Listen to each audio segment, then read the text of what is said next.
Hey, we are back. ComeClean. Listen, we have a special guest tonight. We're live? We are live. That's good.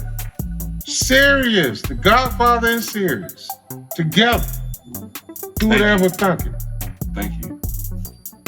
I'm here with the legendary Carlos Glover.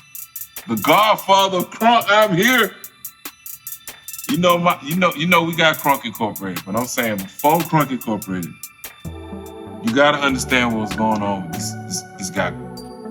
I'm sitting right. I have the blessing to be next to Carlos Glover with Mirror Image, and we're here tonight. ComeClean. I'm thankful for everybody that's checking in. You know what I'm saying? Let's put it in perspective for the people though. Check it out. Okay. See, a lot of people may not know me. Talk to him. Now listen So a lot of people may not know me because, like I said, they go to Wikipedia and they might read what John has written and they don't really see the truth. Or his publicist. We know how to be. So they don't see the truth. We'll talk. We're not going to talk about excuses. I want to hear The truth never changes. ComeClean. Talk to me. The Crunk era started when Mirror Image Entertainment That's right. put out Who You With in 1996. History. John came to me once, and he said, he was, well, let's put that in perspective. He was hanging out at my sessions, I'm a sound engineer. Right. Organized Noise had hired me to engineer for them at Curtom Studios. They rented Curtom Studios for 6 months. Right. During that period, we cut some of the biggest records in the history of the music. TLC, Crazy Sexy Cool, which is the biggest record by a female group in the history of the music business. Okay, in the United States, second biggest in the world. Came out of that era.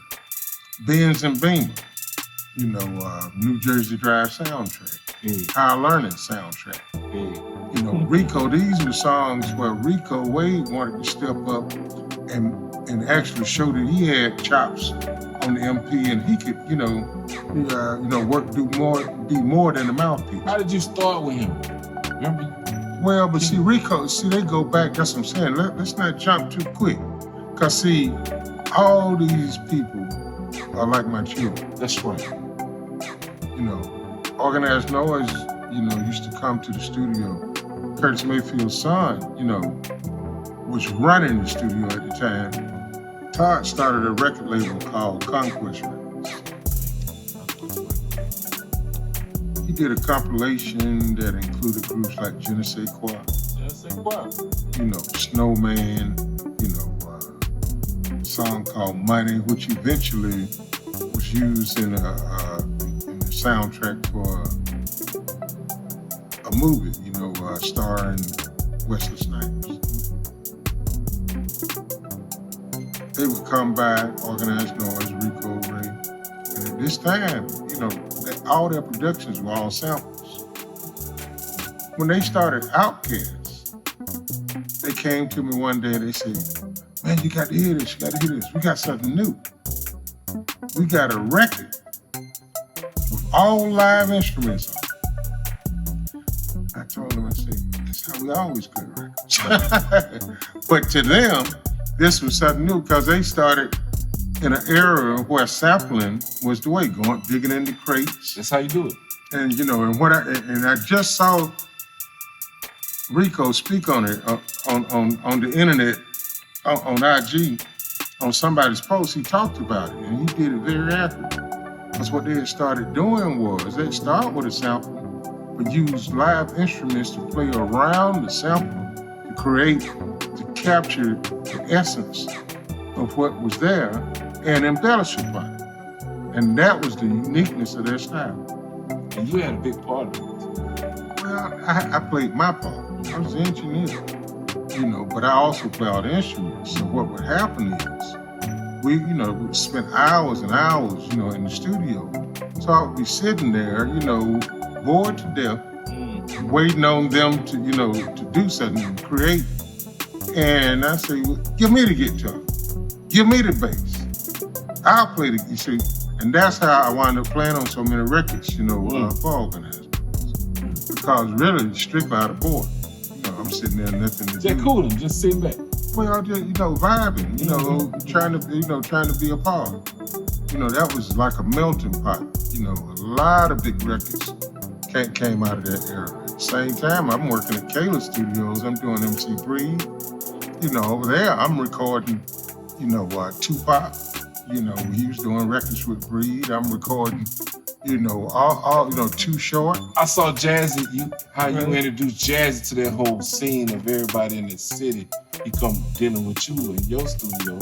Well, but see, he came by Breed session. Okay. He wanted to get down with the Breed vibe. No, it wasn't even about get down. He was just like any other kid. Check it out. He'd come from Memphis, coming to Atlanta, trying to make it.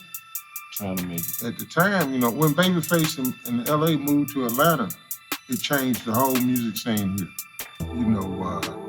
Everybody started making more money because all they knew was LA prices. Engineers started making more money because they were hiring and doing so much at so many studios that they were paying more money. We were making as engineers $12, $15 an hour. When they came down, we started making $50. So, their influence on the Atlanta music scene was great. And the biggest thing that they did that I have to compliment them on, and that's how Organized Noise got on. I didn't expect them to start hiring local people. I thought they were going to be bringing LA producers and everybody. They really, got into the culture here and looked around and found all the jewels. Dallas, Organized Noise, and gave these kids a chance. People don't realize how young they were at the time, including yourself. We're talking about 30 years ago. Subtract 30 from whatever you are now, and you realize how young you were doing what you were doing. I was working on the soundtrack for the Return of Superfly. Return of Superfly, okay. And we were doing at the same time. I'm Gonna Get You Sucker. Ken or Ivan Wayne's first movie, Underscore. They had hired Curtis to do it, but Curtis, was a funny kind of guy. He was a little upset with them about the kind of money they wanted to pay him. Curtis was a legend. Already at that point, yeah, definitely. So he was upset about that. So as we were working on the underscore, Curtis didn't come out the house. We are over there doing it. But I hired him, he was a little down on his luck. I hired him, to work with me and to come join the team we had working at Curtom, on all these projects. So when Babyface in LA first came to town, because they knew Sagiti from LA, the first studio they came by was Curtom. And it was, it was in shambles. We were renovating the place and whatever. They came, sat down with us and everything, and and went on from there, and created their own dynasty right now. So let's go to the crunk. Let's go to the crunk stamping, branding of the crunk, right? Well, you signed Little John though. Well, John was. I was getting to that before. John was coming by my sessions while I'm doing all this work for Organized Noise. Like I said, it rented the studio for 6 months. So all the kids in town were coming by, including myself, including me. Including me. Yeah, so John was no different. He was coming by, checking out what was going on. Yeah. And at the same time, I started my record label, Mirror Image. What year was this? 95, 96, somewhere around that? No, it's like 93. It's early, 93. Yeah. Already. Probably 93, 94. During this whole era, like I said, so much music came out. John, the first record that John did for me as a producer, he was the dynamic duo at the time. He had the reggae show at 103. And that's the guy, Paul Lewis, and he, Jamaican cat. and Lil Jon did the reggae show. Gotcha. Probably the first production I think they did as a team was Cableton. They did a remix for Cableton, I think, on one of Cableton's records. Okay. So he was, trying to, get into the game as a producer. And I hired him and Ball to produce, remix. They had Too Short on it, and MC Breed on the remix. Breed was there though, right? Breed was already there in that way. Well, he preceded all of it. See, Crunk, that's why I said I didn't want to go back there. But you were a legend. Even But you were a before legend though. Crunk It's all a part of it. was there, Breed was there. Breed was When already he there. put out Ain't No Future. That's right. You was there. Shit. No, he was there. These were big records before we talking about 93. Blue Okay. Rick came out in 96. That's right. So when a lot of, Breed was from Flint, Michigan. He was what we would call the Midwest representative. He was the ambassador. He brought together, everybody loved Breed. He brought together the East Coast, Eric Sermon, Everybody. Redman. All these guys love Breed. West Coast, Money B, Tupac. All these guys love Too Short. And of All course, these guys Lil love Jon Breed. would have to come by your sessions because you fucking with all these big guys. Like, you got to see Well, what you're he doing. was. Lil Jon was nobody at the time. He was on the radio. They had what they call the World Party on Yes, sir. WRG. What's the guy? The manager's Luda. God, I can't call his name. Chaka. Yeah. Chaka Zoo. They were. They did the World Party. So that's what it came from. I think it's kind of play Prior off to- Randall Moore and what they were doing and George Tech or something, but it was definitely the World Party shows. Well, it was those two. Mars, maybe. Two different Is two different entities. Okay. I'm sure REK had whatever they had, Is that but RFG at the time had 100,000 watt signal. real channel? So it was actually more powerful than a lot of the broadcast stations that were in. So How did you? it was significant. How did it come to it when you signed him to your label at that time, 95? Well, that's what I'm getting to.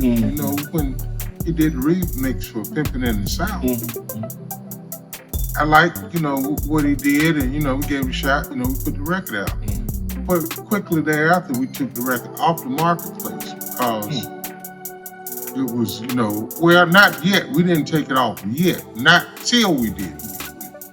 Because Pimpin', is like has a lot of negativity associated with it.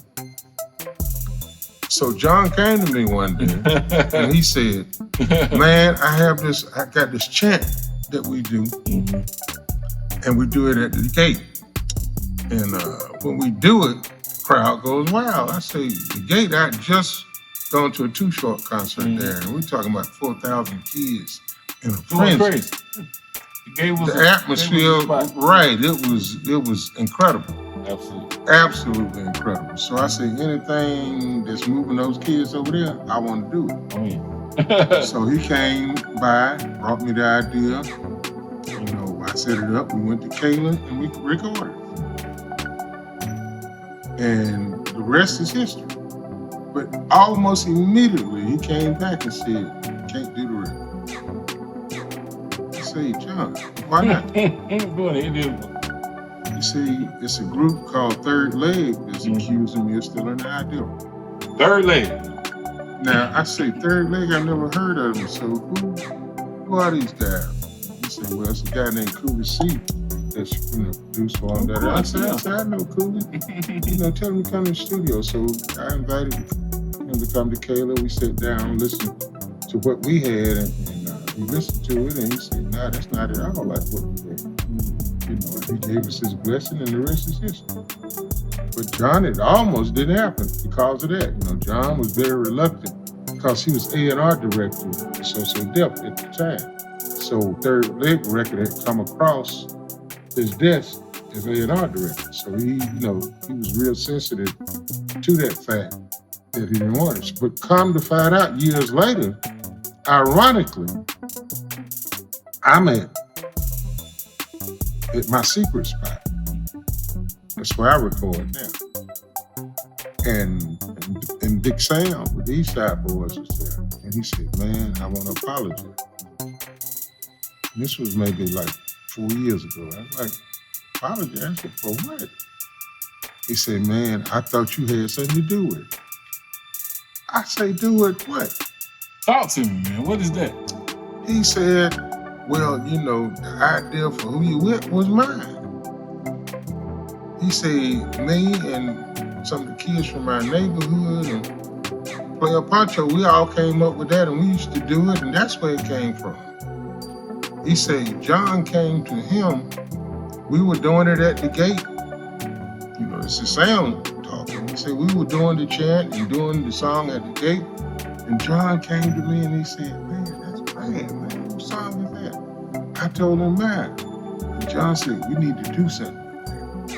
But when John brought it to me, it was like he did it. And he said, it's two guys, Sam and Bo. When I do it, they jump on stage with me. And of course, and we'll call them the East Side Boys. And the East Side Boys is Bo and Sam now. Everybody understand that. It's just not Lil John. It's the East Side Boys being well, Bo but that's true in essence, but not true.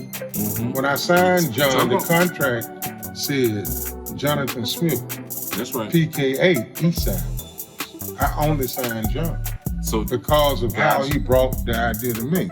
Wow. I never knew that Sam Arbo had any significant part of it. You know, that's why Sam was so angry. And I have a documentary I'm doing called A Real Story of Crunk that I did because of that conversation with Sam. The only thing I don't have, and why I haven't put it out, is Sam's interview. We need Sam to talk about it. Yeah, we need Sam. I'm saying that, you know, because that's why I even started. We need to talk to Sam. We used to get on the tour bus when I was on tour with John. We would meet at Sam's mama house, get on the tour bus and leave from there. We need to hear from him. Yes, I mean, Sam got something to say. He got something and to I say. want him to get it off his chest. I do not want Sam going to his grave angry because people don't really understand. Because I didn't know. You got to understand. I put the record out. I signed Lil John as Jonathan Smith, PKA. East Side Boy. East Side. Not even Lil John, but East Side Boy.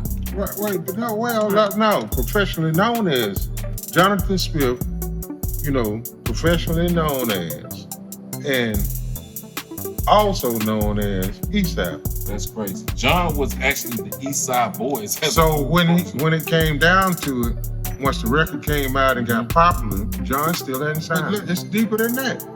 We had East Side Girls. I have a female version of Who You With that I put out, you know, on an album called Certified Crunk. It came out on DM Records. It's like a compilation. History. Yeah. And they never, and the only reason that record didn't come out, John came to me and told me. He said, man, I don't want to do it anymore. I don't know what the girls did to him or what happened, but he, in the midstream, after we cut the record, mixed, ready to go, John decided he didn't want to do it anymore.